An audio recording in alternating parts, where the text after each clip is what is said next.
कई सारे इंटरव्यू दिए हैं, उनमें उन्होंने खुद ही कहा कि हमारे वीडियो को उठा के देखिएगा तो आपको पता लग जाएगा मेरा झुकाव किधर था। तो एक व्यक्ति माइक उठा के हर दिन इस फिराक में था कि किसी दिन बस टिकाऊ था जिसमें आप जेल गए थे, वो कहीं ना कहीं आपकी साजिश थी, कहीं ना कहीं बिहार को आप बदनाम करना चाहते थे।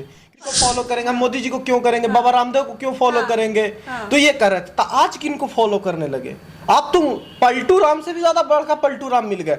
आपके लिए जनता चंदा दे रही थी उनको, दूध से नहला रहा था। एक वीडियो देखे जिसमें दूध से भाई साहब निकले थे, राकेश तिवारी उनका नाम है, उन्होंने प्रेस मीट किया और वहां पे नगेश सम्राट उनका दोस्त है मनीष कश्यप का, कुछ नहीं धर्म के नाम पे चरस बोता है, ये लोग नफरत फैलाता है, मेरे साथ सरेआम कॉलर पकड़ के गुंडाई किया इस मनीष कश्यप के लिए। नमस्कार, मेरा नाम अर्चना सिंह और आप देख रहे हैं जोश तहलका। अभी हम बिहार में बैठे हुए हैं और राजधानी में पटना में, बिहार के राजधानी पटना में बैठे हुए हैं और हमारे साथ पत्रकार भैया हैं, सुमित जी हैं और मनीष कश्यप के बारे में जानते हैं। पहले पत्रकार थे, अब तो नेता बन गए हैं। जानते हैं उनके बारे में कि क्या कहना चाहेंगे। मेरे चैनल में सर आपका स्वागत है। सबसे पहले तो आपके दर्शकों को और आपका बहुत बहुत धन्यवाद हमसे बात करने के लिए। और आपके दर्शकों को मैं आपसे बात करूं इससे पहले बता दूं कि अर्चना बहुत अच्छा काम करती हैं, जितेंद्र दिव्यांग जी की टीम से हैं और बहुत अच्छा सहयोगी रही हैं, और आप कैमरे पे आ गई हैं, बात करती हैं तो बहुत अच्छा लग रहा है आपके लिए। आप उम्मीद करते हैं कि आप बहुत अच्छा काम करें। Thank you. तो मनीष कश्यप जी के बारे में, पहले पत्रकार थे, सच्चाई दिखाते थे, आज़ादी से काम करते थे, अब उनके बारे में क्या कहना चाहेंगे? अब आज़ाद से बात करेंगे, लोगों की सच्चाई वो दिखाएंगे कि नहीं दिखाएंगे? देखिए, वो आज़ादी से बहुत शुरुआत में वो काम किए होंगे, कुछ अच्छा काम किए, उसका दो राय नहीं है, लेकिन बहुत जल्दी उनके दिमाग में आ गया था कि हमको नेता बनना है। और अभी कई सारे इंटरव्यू दिए हैं, उनमें उन्होंने खुद ही कहा कि हमारे वीडियो को उठा के देखिएगा तो आपको पता लग जाएगा मेरा झुकाव किधर था। तो एक व्यक्ति माइक उठा के हर दिन इस फिराक में था कि किसी दिन बस टिकट मिल जाए। तो मुझे नहीं लगता कि एक पत्रकार के तौर पे ये कहीं भी अच्छा बात है कि आप माइक उठाएं तो इस फिराक में रहें कि हम नेता बन जाए। इसका मतलब आपकी हर खबर वो कर रहे हैं उसमें कोई न कोई तरफदारी है किसी की तरफ, या किसी को आप जानबूझ के बुरा दिखा रहे हैं। फिर मुझे मानना पड़ेगा कि चेन्नई वाला जो कांड था जिसमें आप जेल गए थे, वो कहीं ना कहीं आपकी साजिश थी, कहीं ना कहीं बिहार को आप बदनाम करना चाहते थे, क्योंकि उस समय में आरजेडी और जेडीयू की सरकार थी बिहार में, अपोजिशन का। तो कहीं ना कहीं आप बीजेपी से मिल के और इस साजिश को आपने अंजाम दिया कि और अफरा तफरी का माहौल बनाया। मैं ये मानूंगा क्योंकि आप खुद ही बोल रहे हैं कि मैं बीजेपी के लिए काम कर रहा था या मेरा झुकाव बीजेपी का था। एक पत्रकार अगर ऐसा काम करे ना अर्चना, आप उभरती हुई पत्रकार है, अच्छा काम करेंगे उम्मीद है, ये बहुत गलत बात है। आप बाद में नेतागिरी कर लेते, कोई आपत्ति नहीं है, नेता बनना चाहिए। एक जिम्मेदार नागरिक को क्यों नेता नहीं बनना चाहिए? सबका अधिकार है, सबका अधिकार है, एकदम बनना चाहिए। कल के आपको भी अगर लगता है कि मैं अब सवाल पूछने वाले जगह पे ना के लोगों को जवाब देने वाले पोजीशन पे आऊं, या फिर मैं समाज के लिए खुद काम करूं, तो बहुत अच्छा बात होगा। लेकिन आज आप पत्रकारिता उस हिसाब से अगर करना चालू कर दें कि मुझे किसी न किसी पार्टी से टिकट मिल जाए, ये बहुत गलत बात होगा, जनता के लिए भी, लोकतंत्र के लिए भी, और बहुत ज्यादा इस चौथे खंबे जिस पत्रकारिता बोलते हैं जिसकी जिम्मेदारी बहुत बड़ी है उसके लिए। जब से वो जेल से आए थे तब से वो बस नेता की बात करते थे, नेता जैसे बात करते थे, वो चुनाव लड़ने की बात करते थे, तो चुनाव भी लड़ रहे थे और लोग उनको बहुत ज्यादा चाहने वाले भी लोग थे, बहुत काफी जन सैलाब आपने देखा होगा बेतिया में, जहाँ पे इन सब में एक चीज और अच्छा है, यही बात चुनाव की कर रही है ना, निर्दलीय वो चुनाव लड़ रहे थे बेतिया से, और वो बहुत अच्छा बात था। मतलब ठीक है, आप लड़ना चाह रहे हैं तो आप एक दिखा तो रहे थे समाज को कि मैं कुछ बदलना चाहता हूँ, बीजेपी, कांग्रेस, आरजेडी, जेडीयू की राजनीति से लगा कि निर्दलीय। तो मुझे लगा कि नहीं, चलो फिर ठीक है, मौका एक मिलना चाहिए इंसान को, और कम से कम आप 2 लाख भी वोट लाते, कोई दिक्कत नहीं कि आप जीतते। हर लड़ाई आप जब अखाड़ा में आप कूदते हैं ना, तो जरूरी नहीं है कि आप जीत जाए, पर 2-4 पटकनी तो देनी होती है कम से कम।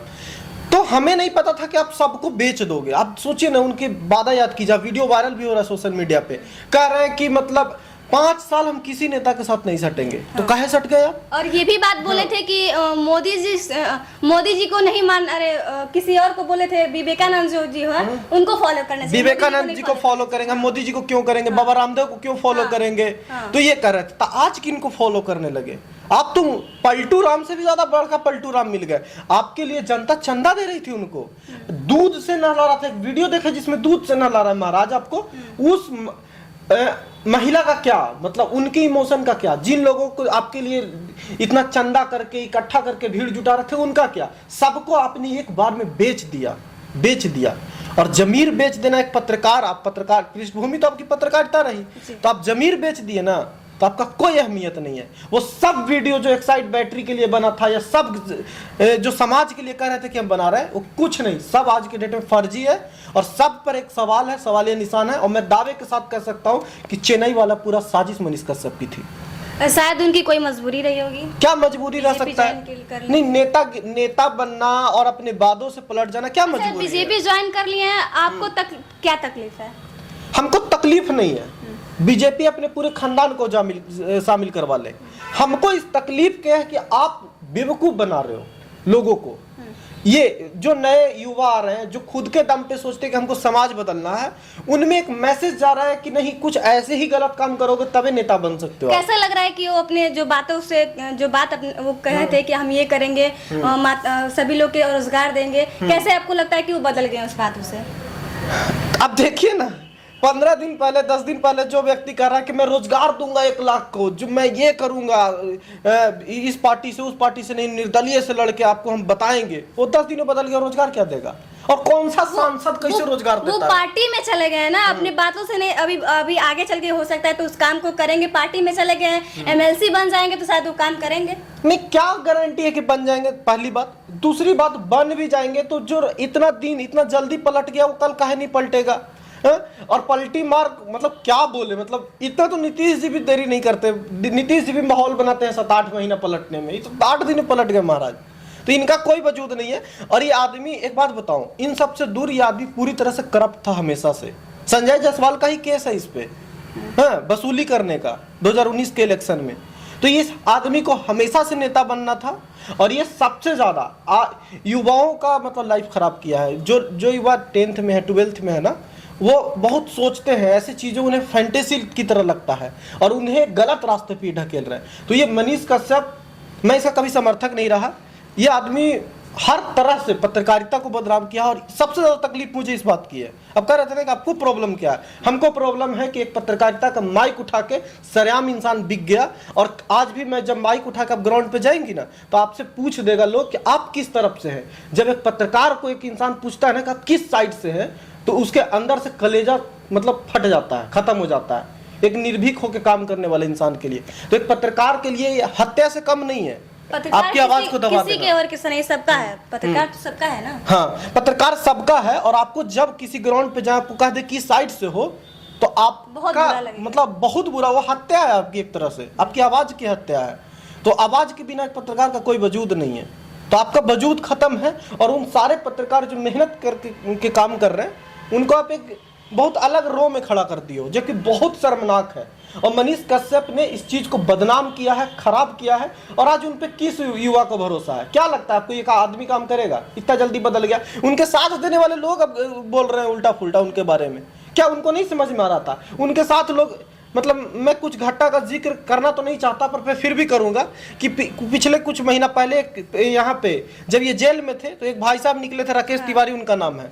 उन्होंने प्रेस मीट किया और वहां पे नगेश सम्राट, उनका दोस्त है मनीष कश्यप का, कुछ नहीं, धर्म के नाम पे चरस बोता है, ये लोग नफरत फैलाता है, मेरे साथ सरेआम कॉलर पकड़ के गुंडाई किया इस मनीष कश्यप के लिए। उस अब थी ना, उस आदमी के लिए आज मुझे तरस आ रहा है कि तुम हो, तुम्हारी औकात क्या है? 2 पैसा गुंडा बना के तो मनीष कश्यप छोड़ा तुमको, तुम जिसके लिए कॉलर पकड़ रहे थे। हाँ, उनके लिए रो रहे। क्यों, क्या जरूरत है किसी के उम्मीद पे जीने पे? अपने कुछ दम पे बनाए हो। हाँ, बनिए ना। आप एक सामने वाले इंसान, मुझे तो वो जानता नहीं था बहुत, आप कॉलर पकड़ रहे हो, मैं एक FIR कर देता। सच्चाई बोले इसलिए लोग, सच्चाई बोले तो सच्चाई सबको तकलीफ होता है ना। आज क्या है, वो आज 2 पैसा का गुंडा है, रो रहा है क्योंकि मनीष कश्यप को MLC के साथ टिकट मिल जाए, कुछ नहीं रहेंगे, तो ये तकलीफ है। हम राम के तरह उनके साथ चले थे, रो रो के बोल रहे हैं, सब सारे वीडियो सबको बता रहे हैं कि हम राम के तरह साथ में उनको चलते थे, सभी वीडियो मतलब कुछ नहीं। आप उनकी चाटुकारिता कर रहे थे, आप गुंडाई कर रहे थे, और आपको अंजाम दिखा दिया है, आपको पता लग गया है कि आपका स्टेक कहाँ है। वैसे ही मैं सारे युवा को कह रहे हैं जो ऐसे